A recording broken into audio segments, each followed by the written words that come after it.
Hi, David. It's really nice to meet you. I'm Dr. Christina Yan Zhang, CEO of the Metaverse Institute.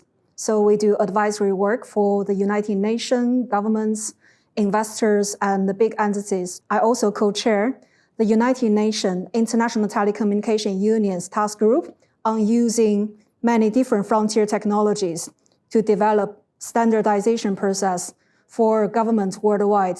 Okay, so that puts you in an interesting, perhaps unique position to think about the impact of generative AI.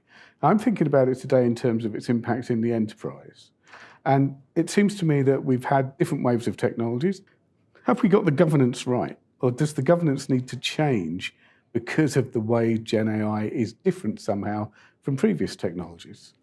In general, I think, within the enterprise environments, we all have this kind of trend that if some kind of frontier technology becomes really topical or popular, everyone wants to ensure they are not left out because they are worried in case they are missing out on major opportunities. If you're looking at the wider AI development, it's nothing new. And even generative AI is really hot, perhaps in the last 2 years, but the wider AI deployment across industries, across regions has been there for many, many decades.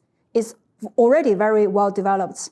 And there are relevant governance, to support that development. So do you think we're in good shape? I think there are quite a few major issues. The first thing is IP protection rights, because worldwide, we all know that if you use generative AI related tool to create new product, new services, there is no clear rules on the national and international regulator side to clearly articulate who owns the IP. That's the first thing. Another thing I think which a lot of companies will be thinking about is the legal liability. And the third major concern I think everyone needs to be aware of is the environment impact. We're not only talking about how to reduce the heat of all the massive computing power in the data center, we're also talking about water shortage.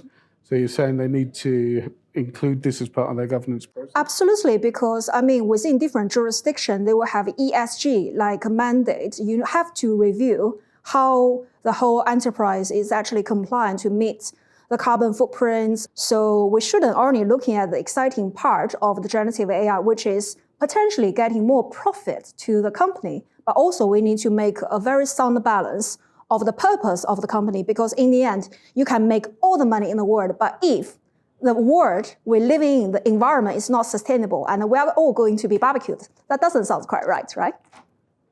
Thank you very much. You're welcome.